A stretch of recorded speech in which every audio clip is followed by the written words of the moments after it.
¿Qué tal? ¿Cómo están? Buenas noches, bienvenidos a nuestro debate a tres. Hoy queremos hablar de Ceuta, queremos hablar de la Ceuta a la que queremos mirar. Queremos hablar del rumbo que nuestra ciudad debe trazar para ir desafiando todos los retos que se le han ido presentando, no solo con referencia a la pandemia de la COVID, sino al que ya sobrevino con el cierre de la frontera con Marruecos. Queremos hablar de cuál es la hoja de ruta que se ha aprobado para que Ceuta llegue a ser una ciudad lo más autosuficiente posible y sea capaz de generar riqueza y empleo. Hay distintas claves para este objetivo que fueron aprobadas en un pleno en el mes de diciembre a través de una propuesta en la que el Gobierno estuvo trabajando a través de uno de los invitados que tenemos aquí, su proponente, el vicepresidente y consejero de Educación y Cultura, Carlos Rontomé, durante 10 meses. Ese documento fue aprobado pues casi por unanimidad y en él vamos a profundizar. Enseguida les presento a nuestros siguientes invitados, pero antes vamos a repasar, para introducir el tema, qué tuvo lugar, qué se dijo, algo de lo que se dijo en esa sesión plenaria.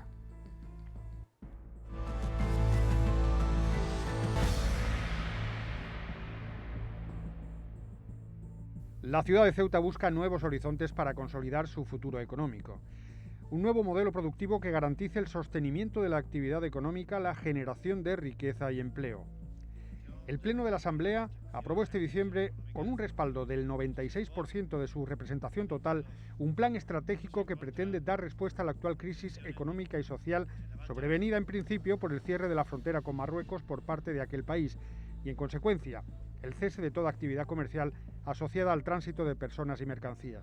Creemos que ese modelo ya no va a volver. Crisis agudizada hasta parámetros extremos en muchos casos con la llegada de la COVID y la paralización de la actividad no esencial en los primeros meses y las restricciones posteriores en el sector terciario de servicios actualmente en vigor. Se busca un nuevo modelo de ciudad. Un paradigma de ciudad distinto, basado principalmente en más España y más Europa, para evitar principalmente depender de las decisiones de terceros estados. Basado en el desarrollo endógeno de la economía. Sabemos que es una ciudad que tiene un tejido productivo muy poco diversificado y esa es una de las razones por las que este plan apuesta por la diversificación. Así, la estrategia se dirige a potenciar sectores tradicionales como el comercio, turismo, la construcción y el puerto, articulando instrumentos como el régimen económico y fiscal, la contratación pública y la ocupación por parte de ceutíes de empleos de naturaleza fronteriza, a lo que hay que sumar la promoción de nuevos sectores productivos. Nuevos sectores productivos que diversificarían nuestro tejido productivo y empresarial, como es la economía digital. Se trata, en definitiva, de construir alternativas propias a las necesidades y retos del futuro para garantizar el sostenimiento económico mirando más al norte, pero sin descuidar fenómenos como el de la inmigración. Es decir, una frontera que sea estable, que sea segura, como nos corresponde como país, como frontera exterior de la Unión Europea. Este plan de futuro contiene una estrategia muy diversa que a lo largo de 10 meses de elaboración ha contado con la aportación de partidos políticos y organizaciones sociales y empresariales. Es un documento que cuenta con un respaldo absoluto que nace de la negociación, el consenso y el compromiso común. Pues de eso queremos hablar, del camino trazado, de hacia dónde queremos ir para no depender de elementos o de agentes externos a nuestra propia dinámica de vida. Consejero, ¿qué tal? Buenas noches, Carlos Rontomé. Hola, buenas noches, ¿cómo estamos? Y nuestro otro invitado es un conocido de todos ustedes, colaborador habitual de esta casa, analista político, Antonio Gil. ¿Qué tal, Antonio? Buenas noches. Hola, buenas noches. Bueno, yo creo que en principio hay un factor indispensable, entiendo, a la hora de poner en práctica todo este plan, que consta de unas 140 o más medidas, más de 140 144. medidas. Y es un poco lo que ocurre con la pandemia, es también el compromiso colectivo, la responsabilidad de cada uno de nosotros, hagamos lo que hagamos, trabajemos en lo que trabajemos, y también desde el punto de vista como ciudadano, de consumidor. El hecho de creer en Ceuta, eso facilitará, entiendo yo, mucho las cosas a la hora de caminar por esa senda, ¿no?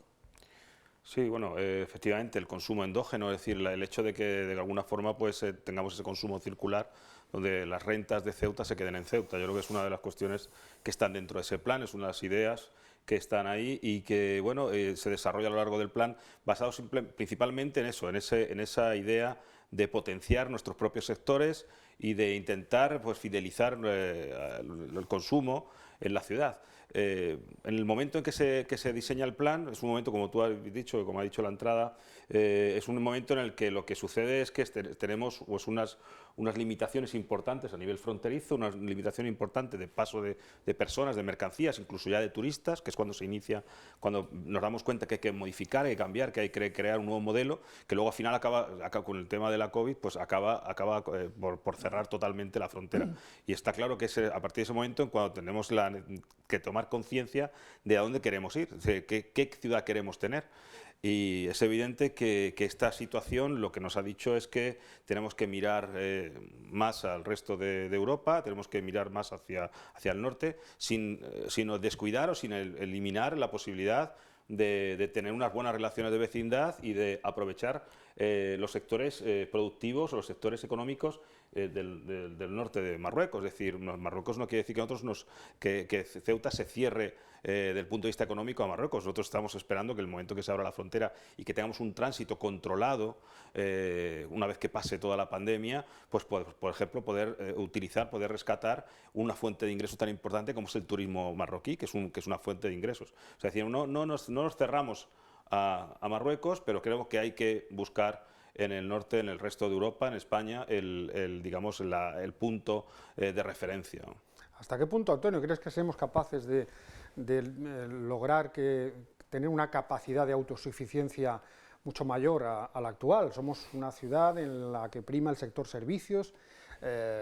No sé si el problema con la frontera llegará algún día en el que se solucionará. ¿Cuál es tu opinión al respecto?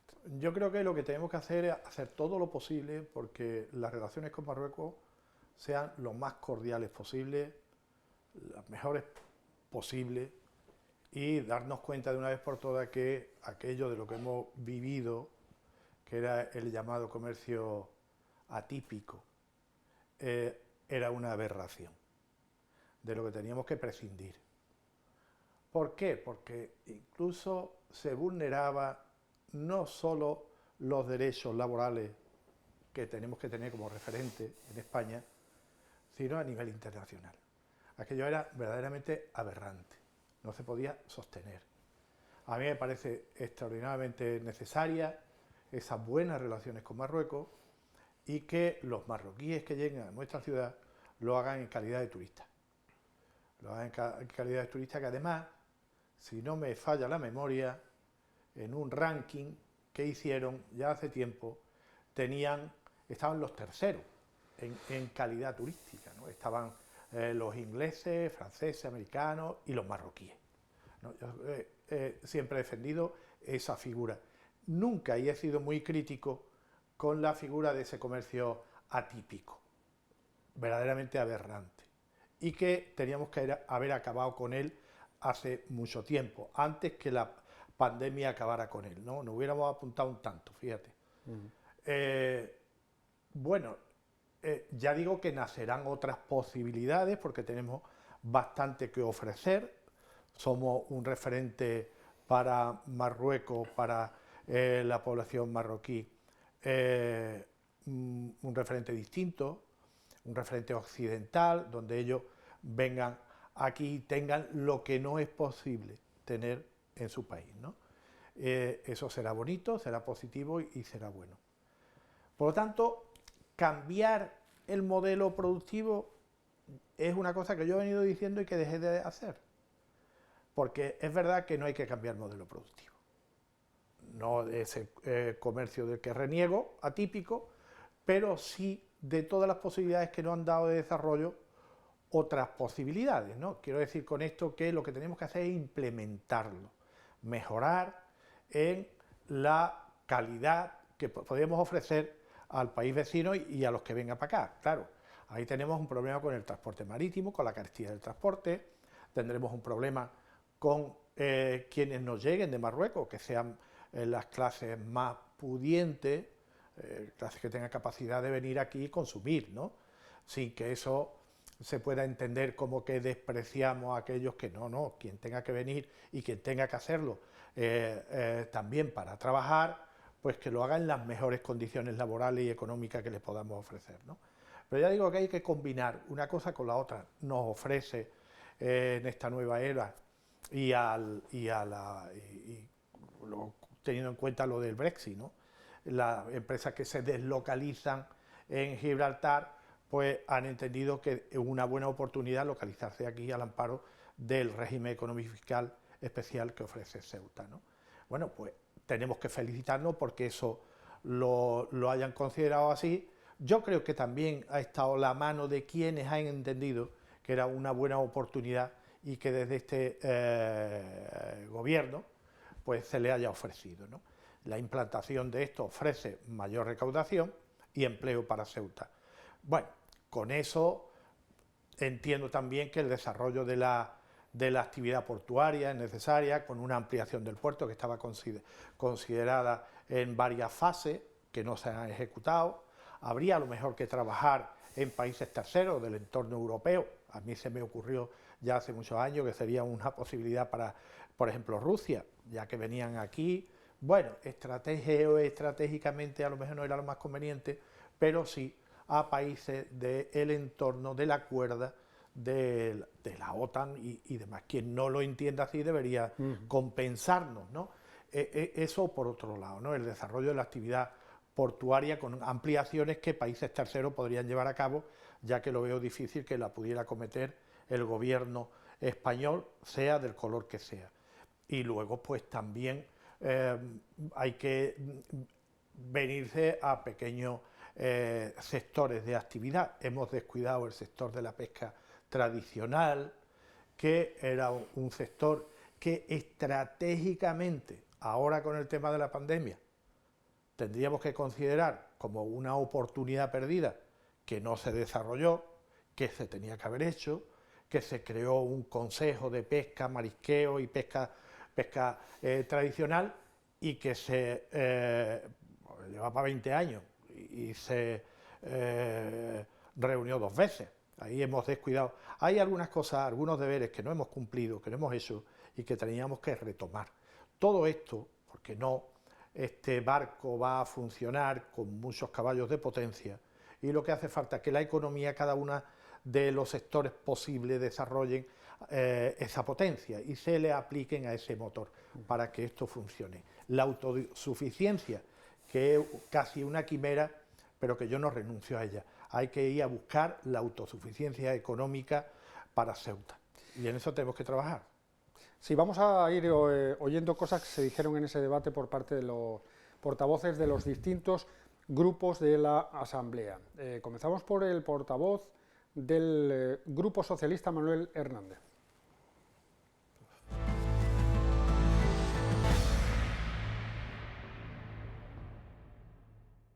Hay que plantear otras cuestiones y no solamente esa, y que todo el peso caiga sobre el tema de la inmigración y de los MENAs.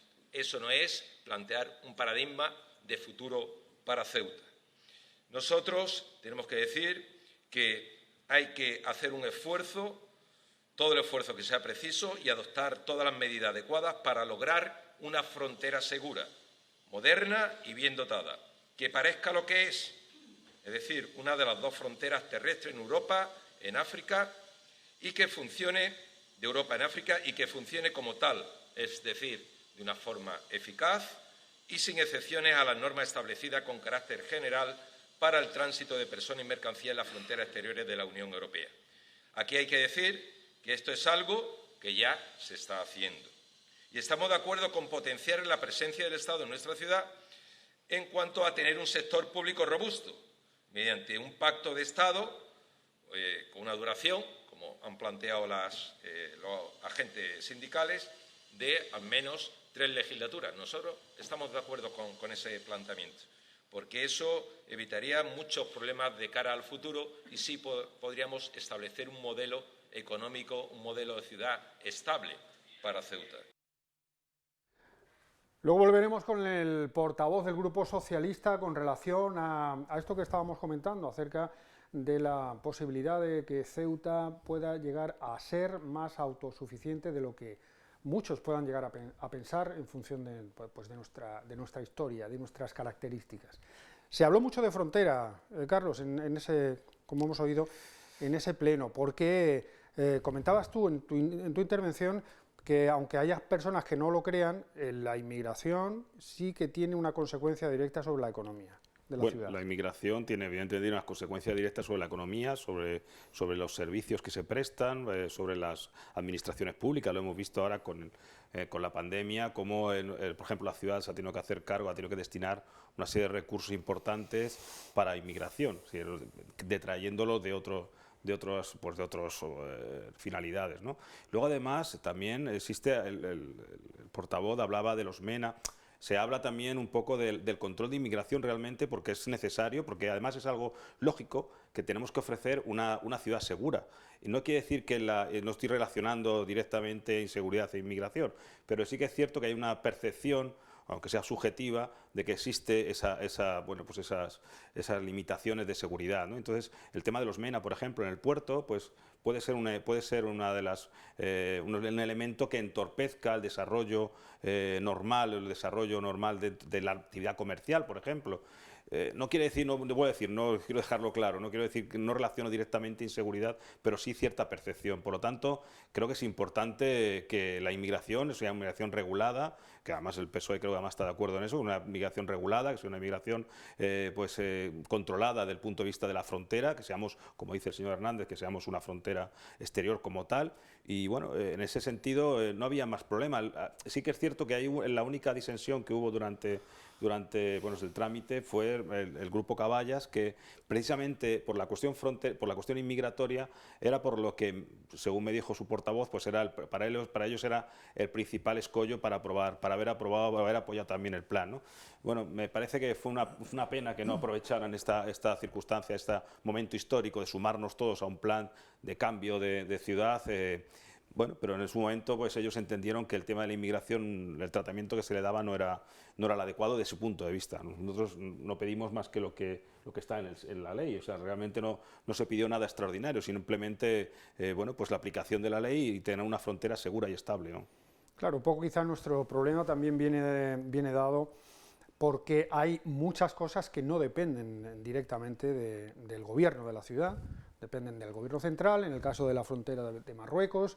Hablábamos antes de los turistas que venían, en ese momento parecíamos haber dado con una tecla importante, Ceuta como Europa para todos esos marroquíes de un notable poder adquisitivo que venían a la ciudad a consumir, a gastar, y que soportaban incluso unas retenciones en la frontera de horas. Sin embargo, seguían viniendo. Esto nos debe desanimar, me refiero a lo que decía al principio, el hecho de que haya asuntos que no dependan directamente de nosotros, que tengamos que reclamar, por ejemplo, a la Administración Central, como es la regulación de la inmigración, el qué hacer con los MENAs, por ejemplo. Yo aquí tengo bastante puntos de vista en diferentes épocas. Lo he vivido, el tema de los MENA, ¿verdad? Recuerdo que una vez en la Casa de España de Tetuán, allá sobre el año 2000,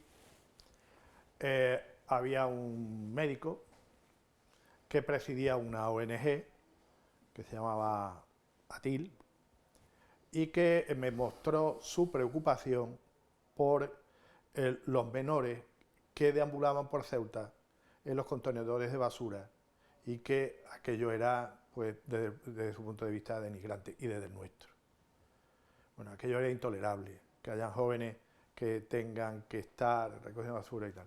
Entonces, constituimos, desde la organización que yo representaba en ese momento, una ONG, se llamaba ACCE, presentamos un proyecto de colaboración y en el proyecto estaba el hacer un centro de recogida de estos menores en Bencarris.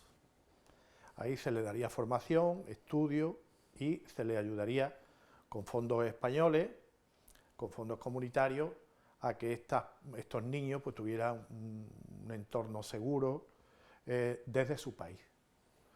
Luego hubo un delegado de gobierno, aquí por aquella época, que entendió que aquello no era la solución y que aquello estaba bien visto desde el punto de vista de las autoridades marroquíes. Me consta porque así me pude informar. Se cuantificó el proyecto y tenía capacidad para un buen número de estos menores. Contábamos con un espacio de 2.000 metros cuadrados, en fin, aquello era bastante interesante, pero se frustró y no se pudo llevar a cabo. Verá, yo soy de la opinión que, volviendo al momento, que el tema de la inmigración hay que darle una solución global, que no le corresponde a la ciudad autónoma de Ceuta, que lo padece, a nuestro país, que también lo padece, y que tiene que venir de la mano de Europa. Yo considero intolerable que las fronteras de un país se viole y encima se le tenga que dar carta de naturalidad a aquellas personas que lo han hecho. Por lo tanto, ¿cuál sería la solución? Posiblemente, esto de la mano de la Unión Europea, posiblemente la devolución inmediata a los países de origen. ¿Esto qué conlleva? Acabar con las mafias. Pero no nos podemos quedar ahí, porque no podemos olvidar que quienes vienen aquí vienen seguramente, en la mayoría de los casos, víctimas de una tragedia. Esto se contamina con algunas actuaciones de estos mismos que llegan aquí, que son personas inadaptadas y que no sé qué, y que cogen la fama, ¿no? Entonces, mira, yo vi con alegría quizás, la necesidad de que España tuviera que importar mano de obra de Marruecos, en el número de 4.000, creo, mujeres marroquíes, ahora hace un mes o 2 meses para la recogida de la fresa. Los españoles, cuando vamos a Francia a vendimiar, lo hacemos en las mismas condiciones. Habrá que vigilar muy bien que esos contingentes que vienen desde los países de origen que producen este problema, porque es un problema, queramos decirle lo que queramos decir, es un problema, y que violan la frontera y que pierden la vida en el mar. Es que no se puede tolerar, ¿no?, que vengan de manera natural, que las condiciones de trabajo sean perfectamente iguales que las de cualquier trabajador español, que lo hagan de manera regulada, a través de contratos de trabajo en los consulados de los países de origen. Así es la única manera que se puede acabar con el fenómeno de la inmigración ilegal. Y no podemos aceptar que nos lleguen y que por un falso buenismo en un país donde tiene necesidades básicas, tan básicas como que hayan ciudadanos españoles que no tienen para pagar la luz, ni para pagar el agua, ni para pagar los libros de los hijos, y a que además, aun teniendo un contrato de trabajo, tengan que ir al banco de alimentos para completar en un mes las necesidades básicas. Tenemos muchísimas necesidades y tenemos que, como país serio, exigir que los países que originan este fenómeno tengan y acepten los compromisos que tienen, que es del bienestar. Pues no pueden recibir como socios preferentes de la Unión Europea cantidades ingentes de dinero y que luego produzcan este fenómeno, ¿no? Por lo tanto, aquí este es un tema muy serio, muy problemático, pero que hay que abordarlo de una manera también contundente, porque no nos podemos prestar a que las mafias nos utilicen y hagan de este fenómeno un fenómeno que tengamos que aceptar de mala manera. Esto que estás diciendo tú es, en definitiva, lo que hablamos, de regularizar el fenómeno de la inmigración, que entren aquellas personas que vengan a trabajar y que ya vengan con su contrato de trabajo debajo del brazo. Hay un concepto que se ha utilizado mucho en política para, de alguna manera, como un estigma, una especie de estigma, que es el de la Ceuta subvencionada. Hablamos antes de que, bueno, hay que caminar hacia fortalecer nuestros instrumentos endógenos para intentar ser lo más autosuficientes posibles. De eso hablaba precisamente el portavoz del PSOE, además de decir lo que hemos escuchado en la primera intervención acerca de que tenemos que tener más presencia del Estado en nuestra ciudad. Vamos a escucharlo.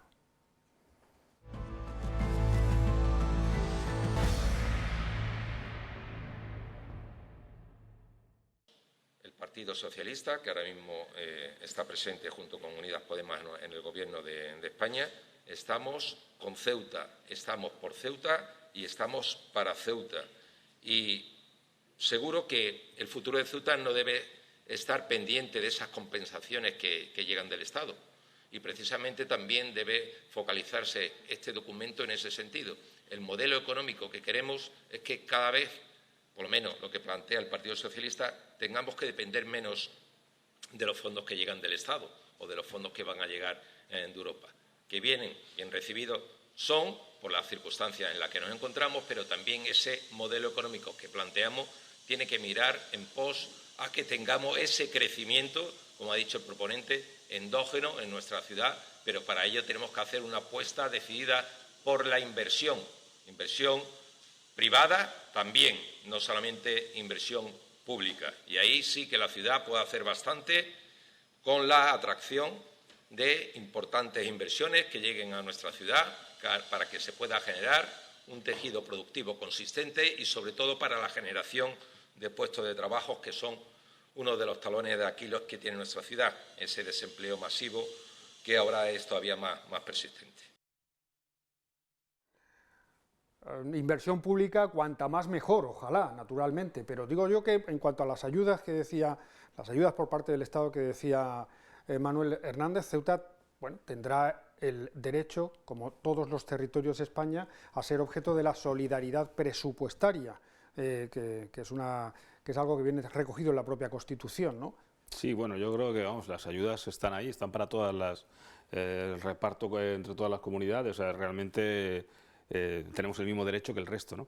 Lo que sí está dentro del plan, y yo creo que es la idea que a lo mejor subyace en lo que comenta Hernández, es que estas subvenciones, estas ayudas, estén establecidas de una forma consistente, es decir, que no dependan del vaivén político, que no dependan, pues como nos ha pasado con otras subvenciones en momentos determinados, que por cambio de gobierno, por circunstancias, porque hay una prórroga, por ejemplo, de presupuestos.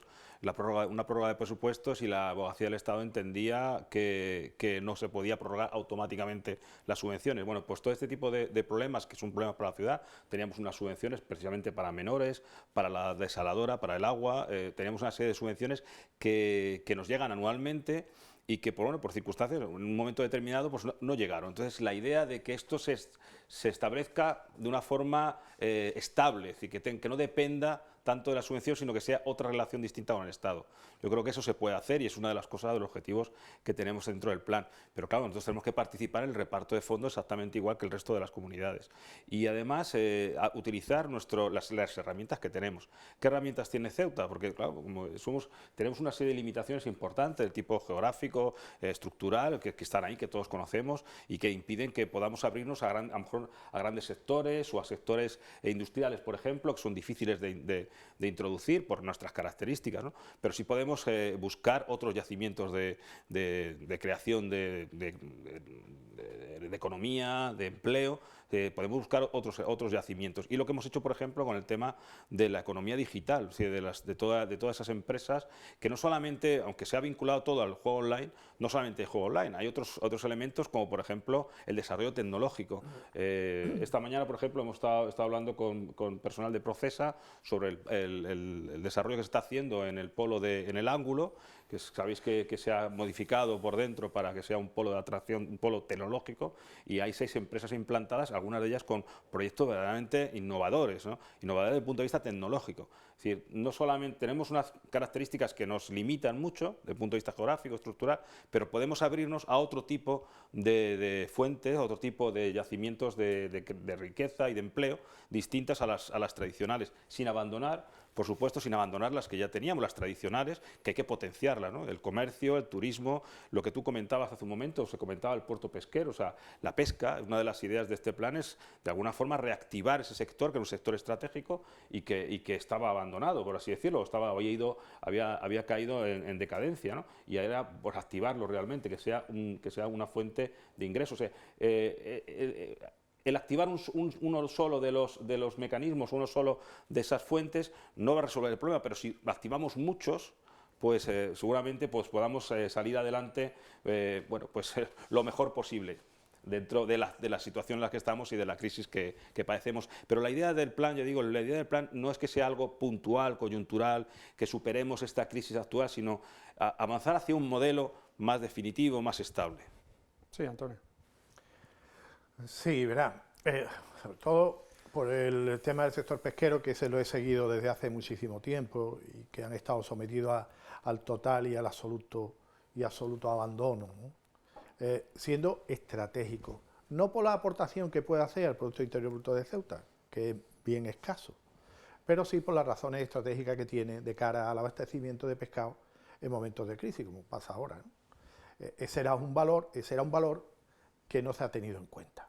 Y ahora, bueno, por fin nos demos cuenta y que se pueda recuperar. Luego está la financiación del Estado hacia Ceuta y compensar a través de ley la financiación que necesite esta ciudad para mantener sus servicios y sus necesidades básicas, como es la del agua. Pero luego, aparte, hay que mantener en el horizonte la visión de desarrollar actividades en el sectores, sobre todo medioambientales. Verá, me parece que fue en el Tratado de París donde se comprometieron los países al desarrollo de actividad que tuvieran que ver con la puesta en marcha de mecanismos que aportaran energía eléctrica. Lo estoy diciendo de otra manera porque no me acuerdo exactamente. En una cuantía de un 20%. Por ejemplo, a nosotros nos correspondería desarrollar este sector a través de empresas privadas o privadas, que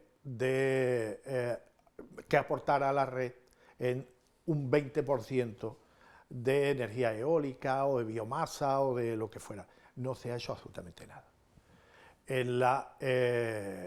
El tratamiento de residuos. Todo esto aporta un número de empleo que, si no es importante de manera individual, sí consigue un número importante de manera global. Por tanto, yo no sabría cuantificar si son 300 puestos de trabajo estables y que además tienen que ver con que nosotros también colaboremos con el tema de actualidad como es el desarrollar actividad que tenga que ver con el impacto que tiene la huella ecológica, la huella de emisiones.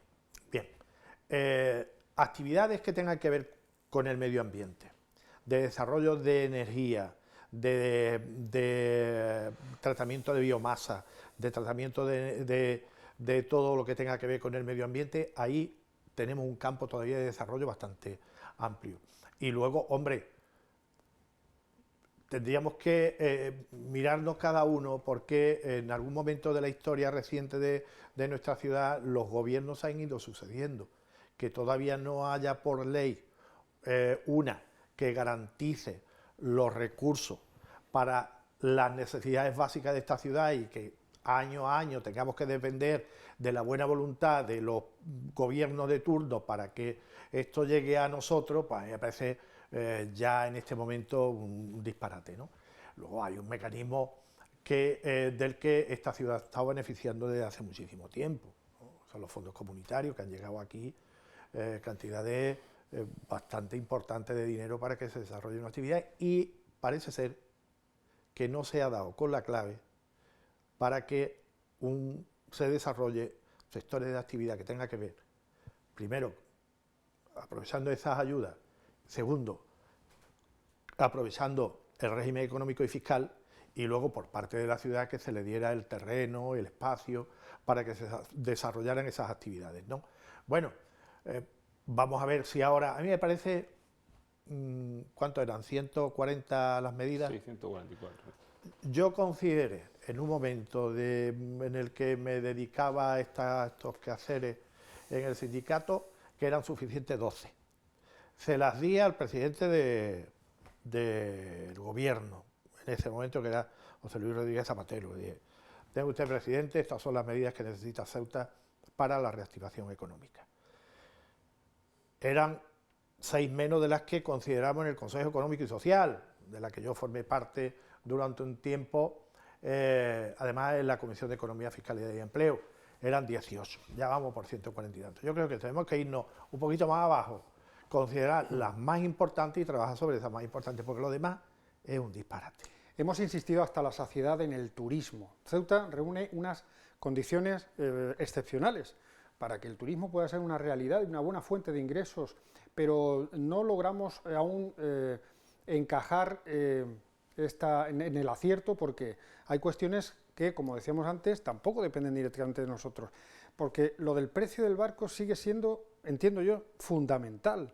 Hay gente que viene a Ceuta, que se enamora de Ceuta, además, se marcha de aquí queriendo repetir, tenemos multitud de testimonios, y se dejan un dineral en el barco. Si eso no fuera así, yo entiendo que, con independencia de la situación actual, podríamos ser un destino turístico de los más destacados de nuestro país, ¿no? Bueno, entre las medidas que se han adoptado, o sea, que están dentro del plan y que se han adoptado, ha sido la compra de billetes a un precio pues, muy bajo, para facilitar ese tránsito, ¿no?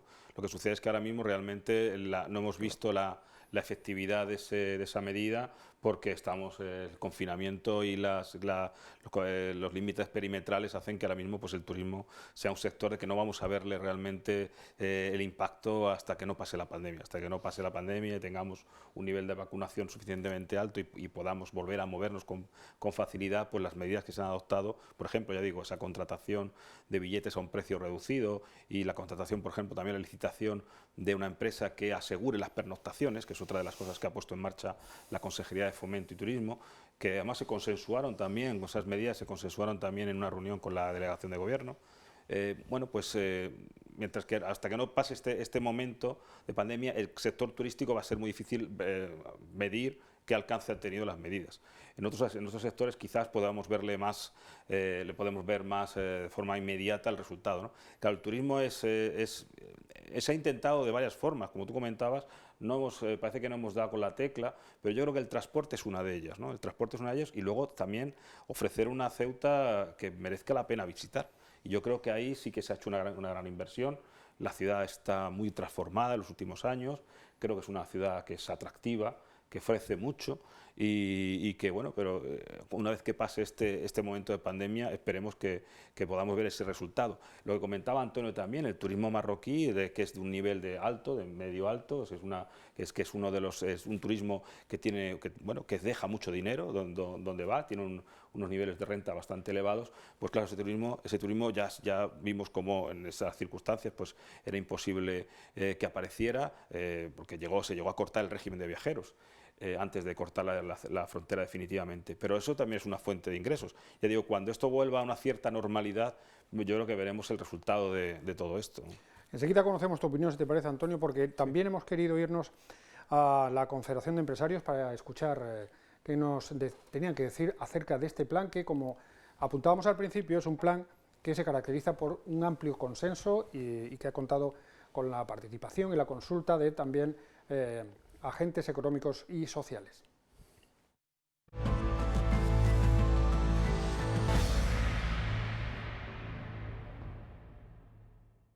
Bueno, entre las claves que consideramos importantes para el futuro económico de Ceuta, yo creo que en primer lugar pues hay una serie de temas que todavía quedan pendientes y por resolver, que esperemos que se pongan en marcha cuanto antes, y por otro lado también tendríamos que hablar de los fondos europeos, lo que se han denominado Next Generation, que parece ser son las principales ayudas que vamos a recibir de Europa para mejorar la situación económica de Ceuta y también en toda Europa, ¿no? Que es lo que se va a dar. Como temas pendientes para mejorar el futuro económico de Ceuta, pues bueno, tenemos pendiente todavía la aprobación del PGOU, que eso puede ser una reactivación económica importante de la ciudad. Hay muchos sectores que están a la espera y que dependen de este plan general de ordenación urbana. Puede ser reactivar sectores como la construcción, arquitectos, aparejadores y todos los servicios que ello conlleva, ¿no? Como servicios de mantenimiento, certificaciones, limpieza y demás, ¿no? Por otro lado, también consideramos muy importante la elaboración de ese plan estratégico que pueda por así decirlo, poner un punto de partida y saber hacia dónde queremos ir en el futuro para Ceuta, que pueda venir una empresa especialista que nos pueda asesorar y aconsejar mediante ese plan estratégico para tener la base y las líneas de hacia dónde queremos ir en un futuro, ¿no? Que también está un poco pendiente. Por otro lado, también muy importante, un plan de dinamización turística, que esto sí que es cierto que ya desde servicios turísticos se ha avanzado en algo con las licitaciones que están puestas en marcha para abaratar el coste que tiene de un turista peninsular de venir a Ceuta, y también con la licitación que también está en marcha con la contratación de un tour operador que ayude a recibir visitantes a nuestra ciudad, ¿no? Que también es muy interesante, sobre todo con la situación que nos encontramos, que no sabemos cómo podremos salir de viaje hacia el extranjero y cómo quedará la frontera terrestre con Marruecos, ¿no? Que quizás también es el último punto pendiente, ¿no? Independientemente de la situación actual en el cual Marruecos están prorrogando el estado de alarma y que sigue vigente ese cierre de frontera terrestre, también consideramos muy importante pues esos tratados de buena vecindad o buenas relaciones con Marruecos, ¿no? En un futuro, cuando esto pase, el efecto de la vacuna tenga sus frutos, tanto en España, en Ceuta y en Marruecos, consideramos también imprescindible e importante para el comercio y para la hostelería, pues que turistas también de Marruecos podamos recibirlos, ¿no? No debemos de cerrar fronteras ni puertas absolutamente a ningún turista que quiera venir a Ceuta a pasar sus días de ocio o a pasar días de disfrute aquí en nuestra ciudad, ¿no? Como venían anteriormente, ¿no?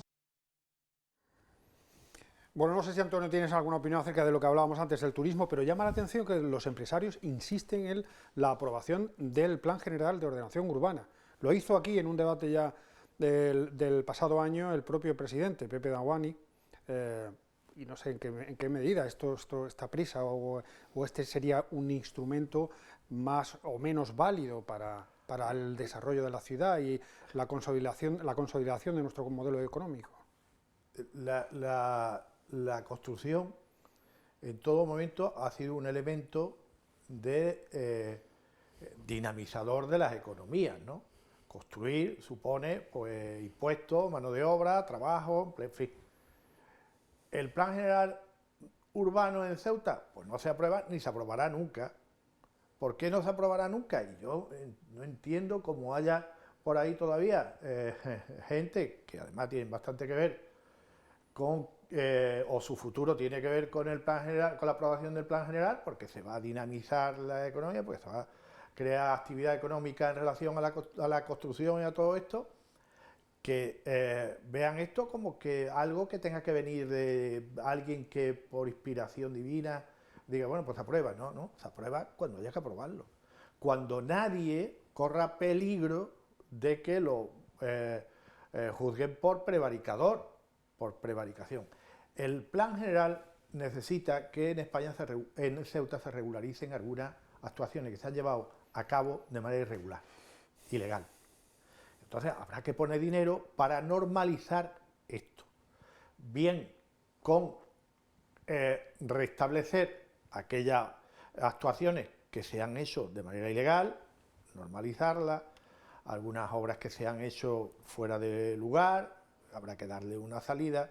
En definitiva, hay que llevar una serie de actuaciones que eviten que quien firme al final el Plan General, la aprobación del Plan General, le dé la conformidad, se vea envuelto en cualquier tipo de ilícito en el futuro.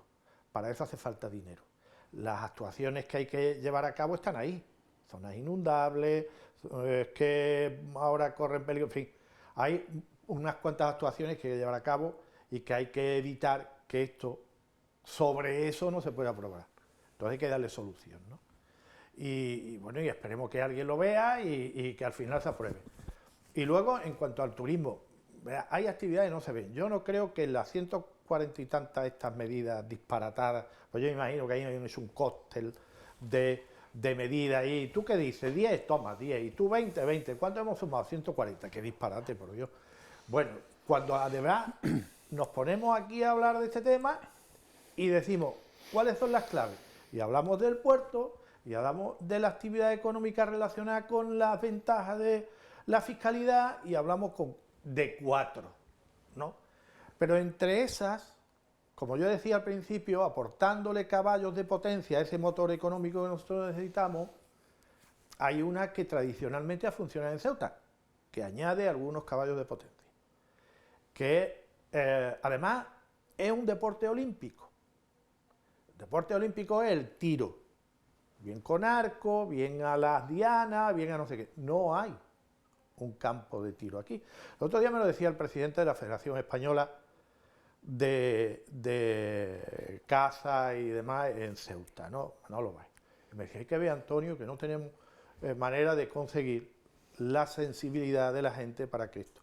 Venían un montón de turistas marroquíes a Ceuta a practicar el tiro. Un montón.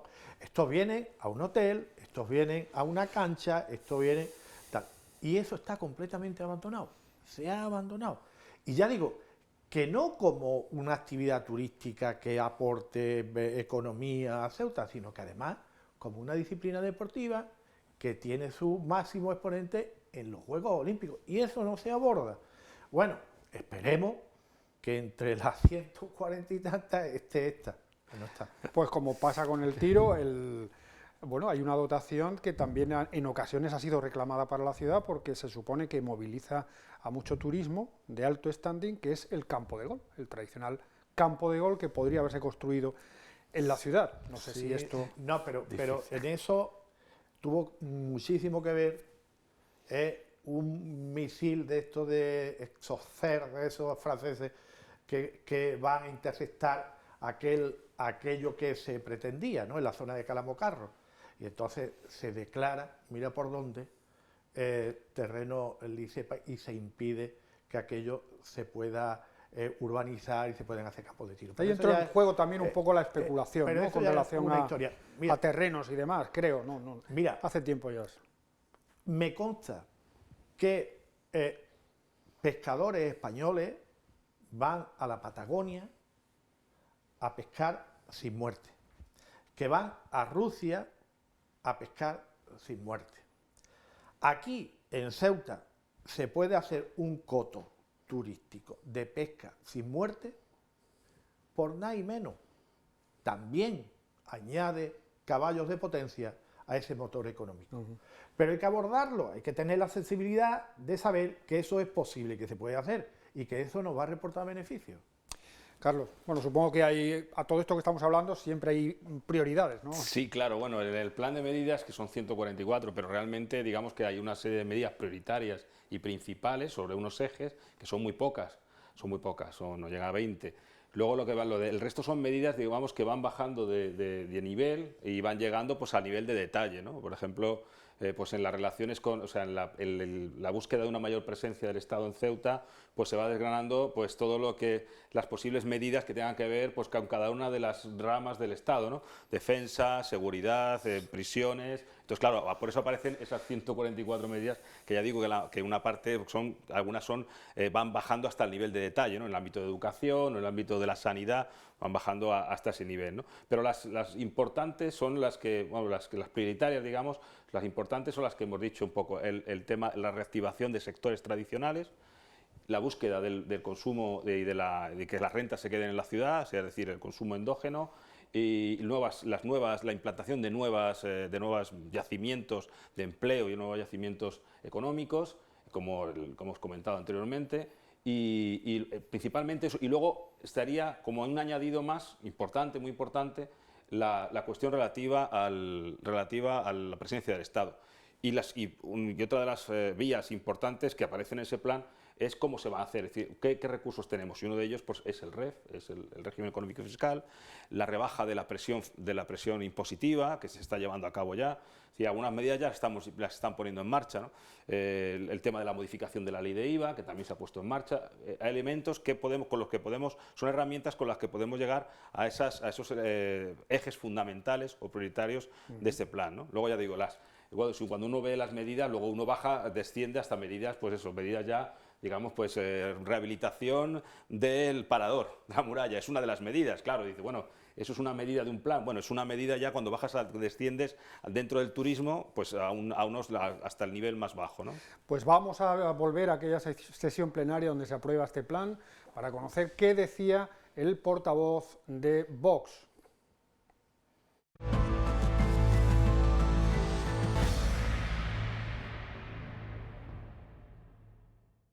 Desde este grupo se ha denunciado continuamente, como ya he dicho, la dependencia económica de la ciudad de Ceuta hacia Marruecos. Dependencia que viene de etapas anteriores y que debemos, entre todos, dejar atrás apostando por vías más constructivas y más estables.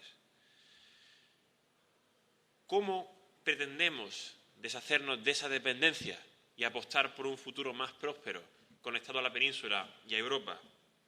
Lo hemos venido diciendo, medidas como las referentes a la pesca, al pescado, apoyando cofradías de pescadores, apoyando al sector pesquero local, potenciando el turismo nacional, potenciando nuestro puerto como eje de desarrollo económico principal de nuestra ciudad, o aliviando problemas con el DUA y estudiando la posibilidad de una integración en la Unión Aduanera. Por otra parte, también, no menos importante, disminuir las interferencias de las señales de telefonía que intencionadamente Marruecos inunda en Ceuta. Antonio, ¿qué opinión te merece alguna de las cuestiones que hemos oído del portavoz de Vox? ¿Qué opinión te merece? Yo extraería de ahí, sí, la necesidad de darle una vuelta de tuerca al sistema impositivo que tienen los empresarios en relación a las mercancías que reciben y que venden.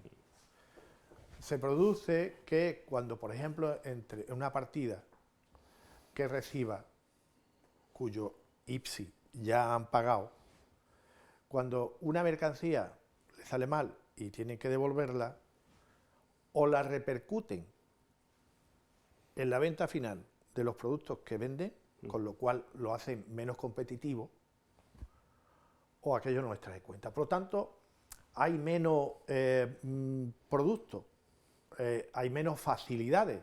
El empresario tiene verdaderas dificultades a la hora de vender, porque a pesar de estas ventajas fiscales que tiene, no le resulta competitivo con los productos en España.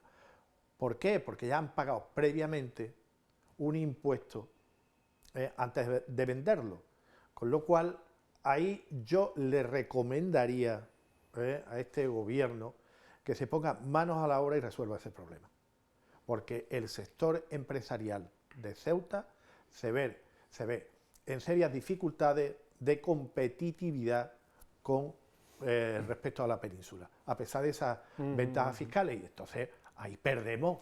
Es que da la impresión de que nuestro régimen económico y fiscal especial no hemos llegado a sacarle todo el jugo que podríamos, ¿no? Pero son medidas excepcionales es que, verás, para la inversión exterior, me refiero.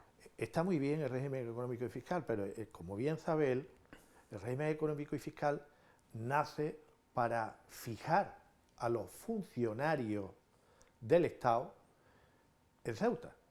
No nace con otra. Luego lo hemos aprovechado y ojalá que siga esto funcionando de esta manera. Pero no tenía otro cometido. Sí, pero sabemos que, por ejemplo, el presidente, muchas veces que ha salido fuera de Ceuta, ha intentado fomentar, ¿no?, nuestras ventajas fiscales de cara a la inversión, a atraer inversión y la prueba desde está... fuera, pero no, nos da la impresión de que no le hemos sacado todo el partido. No, pero bueno, ahora parece ser que hay una oportunidad extraordinaria, de la que yo aplaudo a los responsables de esto. A los responsables de que se hayan implantado aquí el juego online, ¿no?, en relación al régimen económico y fiscal. Está muy bien y esas ventajas, pero esto nace de la necesidad de fijar a los empleados públicos en Ceuta. Sí, esa idea del pasillo fiscal es otra de las cosas sobre las que también se establece en este plan. Y es una de las cosas sobre las que vamos a intentar trabajar, lo que comentaba, efectivamente, que no se repercuta de esta forma, intentar que el comerciante, sobre todo los comerciantes, grandes comerciantes, los que compran grandes cantidades o que trabajan con grandes cantidades de material, que no les suponga una competencia desfavorable con respecto a la península, y que puedan no solamente mover su mercancía, que no sean considerados terceros estados, que es uno de los problemas con los que se encuentran, ¿no?, a la hora de mover su mercancía, de poder trabajar con ella, ¿no? es una de las medidas, es una medida fundamental. La verdad es que eso que comenta Antonio, creo que hay que trabajar en eso. Es cierto que como tú dices también, Andrés, quizás no se conozca suficientemente, pero yo creo que no se conocía suficientemente. Yo creo que se está trabajando en esa línea y, como dice Antonio, hemos conseguido, por ejemplo, atraer una serie de empresas, son multinacionales, que, bueno, pues aprovechando la cuestión del Brexit y demás, pues hemos sabido vender este producto y atraer estas empresas, que son generadoras de puestos de trabajo y generadores de riqueza, a fin de cuentas, ¿no? Escuchemos ahora a la portavoz del MDIC, Fátima Ahmed, que, como el resto de los portavoces de los grupos de la oposición en la Asamblea, insistían en que no era este su documento, a pesar de que, bueno, en clave crítica, lo iban a apoyar.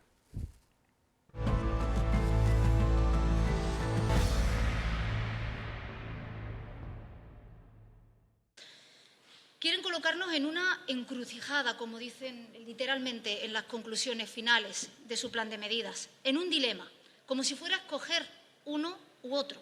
Y nosotros, desde el MDIC, no lo entendemos así. Nosotros entendemos que no consiste en darle la espalda a algo, sino en aprovechar lo mejor de ambas opciones. Creemos que no podemos cerrar la puerta a Marruecos, que debemos aprovechar las oportunidades que este país puede ofrecer a nuestro desarrollo, sin olvidar quiénes somos, que formamos parte de España, al margen del abandono al que se nos ha sometido, y que también debemos buscar el avance de nuestra economía mirando y mejorando las relaciones con el resto de España y con la Unión Europea, que sin su fondo, por cierto, evidentemente, poco podríamos hacer. No parece muy razonable económicamente cerrar una posible vía de crecimiento por cuestiones ideológicas. Estamos donde estamos, con orgullo, somos la puerta de un continente y debemos utilizar esa posición que tenemos como una fortaleza, como una oportunidad para nuestra economía. A pesar de su apoyo, la señora Ahmed también decía algo curioso. Decía que este documento recoge todo aquello que el Gobierno no ha hecho en 20 años. Pues parece una figura poco más, una figura retórica más cerca de la demagogia que del rigor, ¿no? Porque, bueno, ojalá los problemas se recogiesen en un catálogo, que se pudieran ir solucionando y llegásemos a la ciudad perfecta, ¿no? Porque bueno, es cierto esto de la gestión política, entiendo yo, que va en función de los desafíos que va presentando la realidad. Evidentemente hay muchas cosas por hacer, ¿no? Y por solucionar. Sí, es cierto que hay algunos problemas que llevan tiempo, que están ahí y no se han solucionado, que están también recogidos en el plan. Pero también es cierto que hay medidas que son totalmente nuevas y que son ideas nuevas que tienen que ver también con una situación nueva, ¿no? Y problemas que quizá no tengan una solución definitiva. El paro, por ejemplo. Bueno, el paro en el caso de... Una quimera puede ser, como decía Antonio antes, llegar al paro cero, ¿no? No, bueno, eso es imposible. No, bueno, eso yo no me he planteado ni No, me refería al término que utilizaste para otra cosa, lo de quimera. El paro coyuntural, ¿no? El que llaman el 4%, el 5%, que es el paro coyuntural, ¿no? Realmente, eso sí, en Ceuta tenemos un problema de desempleo que es crónico, que lo hemos tenido siempre. Si yo que soy, bueno, he trabajado el tema histórico, pues 100 años, tú miras las series de de que hay registros de paro y los problemas que atenazaban a la ciudad en los años 20, años 30, incluso cuando Ceuta estaba aprovechándose del tirón del protectorado, cuando se convertía en una punta de lanza de la penetración en el norte de África, pues la verdad es que incluso en esos momentos el paro era muy elevado. Es decir, es una ciudad que ha tenido siempre, por desgracia, esa cuestión, el paro como un problema grave, ¿no? Solucionarlo es muy difícil, solucionarlo totalmente es muy complicado, pero lo que se trata es de intentar buscar otras medidas. Se han probado anteriormente unas vías, vamos a buscar otras, vamos a intentar reducir en todo lo posible ese paro. Y luego, bueno, en cuanto también la postura de la señora Ahmed, bueno, pues también hay que entender también un poco el juego político, ¿no? El juego político es, bueno, te apoyo en este caso el plan, pero yo digo que yo tengo otras soluciones o otras perspectivas. Digamos que todos jugamos dentro de ese juego político en el que, bueno, no puedes dar el 100% del sí porque parece que no has colaborado. Realmente, lo que tú has comentado y que yo quería dejar claro es que el plan es fruto del consenso. O sea, el plan se elabora un documento inicial y sobre ese documento inicial, con unas líneas iniciales o unas líneas generales, sobre ese documento inicial comienzan a sumarse medidas y que se consensúan. Por eso ha tardado tanto. Ha sido muy difícil porque, bueno, había posturas divergentes en ese tema y yo creo que en general, después de mucho trabajo y de mucho hablarlo con unos y con otros, con unos agentes y con otros, pues yo creo que se ha llegado a eso, a un plan donde casi todos, excepto un grupo político, pues casi todos están de acuerdo con él, ¿no? Que es una forma, vamos a intentar salir de esta coyuntura, ¿no? Cuando me refería a lo de quimera, era por el término, no porque hubieses dicho que era una quimera alcanzar la solución total al paro. Es evidente que yo pienso que de fondo hay en nuestra ciudad una superpoblación que por las limitaciones que tiene geográficas y nunca se ha sabido aprovechar lo que son limitaciones, aprovecharlas y convertirlas en potencialidades que pudiera tener por la situación estratégica que tiene nuestra ciudad, ¿no? Bien, no creo que hayamos estado acertados. Esta orquesta que necesita para que suene bien, de que cada uno toque bien su instrumento, parece ser que no ha funcionado bien. Parece ser también que no ha habido un director que estuviera inspirado y por lo tanto el paro ronda los 12.000 y pico, se pondrá a la finalización del plan de empleo en 13.000 otra vez. Esto fluctúa, si empieza, si comienza, así y tal, ¿no? Y eso es así, hay un desempleo estructural muy lamentable. Pero, ¿qué es lo que se ha hecho durante todo este tiempo? Pues crear un efecto llamada, crear un sistema que lo que hacía era destruir empleo. Bueno, pero además que cada uno como único mecanismo coyuntural fuesen los planes de empleo a los que habían verdaderos profesionales, cuentan con 5 o 6 planes de empleo, cuando hay jóvenes en esa sociedad, que es un verdadero drama, un trauma para los jóvenes que nunca han trabajado. Y entonces hay gente que vive de los planes de empleo. Claro, hay 12.290 desempleados. Pero si echas cuenta y dices, bueno, y si hubieran hecho las cosas de otra manera, ¿cuánto habría? Posiblemente 6.000, la mitad. Pues claro, en un núcleo familiar donde todos están parados, se apuntan al desempleo el nieto, el padre, la abuela, el abuelo, todo el mundo a ver si pesca algo para llevar a su casa, porque es que están todos desempleados. No ha habido oferta pública de empleo en esta ciudad desde hace tiempo, salvo aquellas que luego también hubo una limitación debido a problemas del 2008 para acá, a la crisis esta económica, se suma esta, verdaderamente el panorama es complicado. Pero no se ha sabido y se han utilizado elementos que son estructurales, coyunturales, como elementos a personas que se han servido de él. Y no para que los jóvenes tuvieran una primera toma en el mundo laboral, que tomaran conciencia de la importancia que tiene esto, de buscar como algo constructivo. Eso no ha ocurrido así. Luego, hombre, claro que en Marruecos hay que mirar para Marruecos. Yo lo tengo claro. Hubo un delegado de gobierno que en la primera reunión que se celebró en el Palacio de la Asamblea, donde se reunía por primera vez la Comisión de Economía y Fiscalidad para la reactivación económica de Ceuta, que me tachó de promarroquí cuando dije que había que mirar para allá. Pero para mirar para allá, no para los porteadores, para mirar para allá, para el sector turístico, que es muy potente y que es muy necesario para nosotros, como nosotros somos necesarios para ellos. Sí, y lo hemos visto además. Claro, entonces ahí es donde hay que trabajar, en el empleo que te deja luego, que tiene un plus, ¿no? No en este que crea dependencia, que todo el mundo se apunta para esto. Es muy difícil, es muy complicado, pero yo creo que se conseguirá con estas 144 medidas cuando se hagan.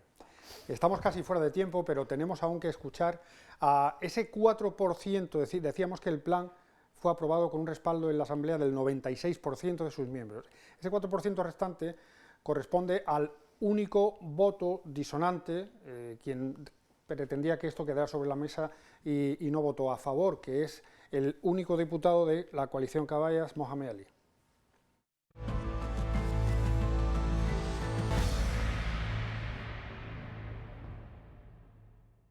Nosotros consideramos fundamental que este documento se sostenga sobre tres consensos.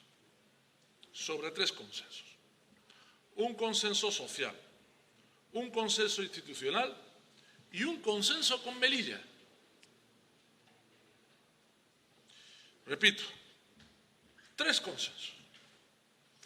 El social, el vicepresidente en este caso sabe, y a mí no me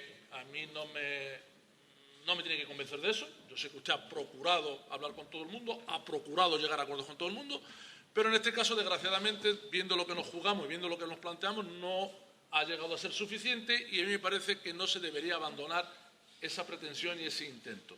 No se ha alcanzado ese consenso social en la ciudad y, por lo tanto, a mí me parece que eso es básico. Por ejemplo, si consiguiéramos ese consenso, estaría incluido en el documento, que no está incluido en el documento, una red de protección social renovada, moderna, teniendo en cuenta los parámetros que padece la ciudad de Ceuta de pobreza y paro. Al no alcanzar usted un consenso social, esta red nueva, moderna de protección social no está en el documento.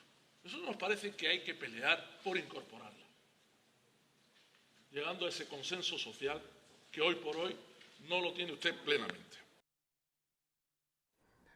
Consejero, a título ya de conclusión final o si quieres alguna puntualización acerca de eso. Sí, bueno, el tema del consenso, intentó el consenso con los agentes sociales. De hecho, mantuvimos alguna reunión con sindicatos y parte de las medidas que propusieron los sindicatos están recogidas en ese documento, ¿no?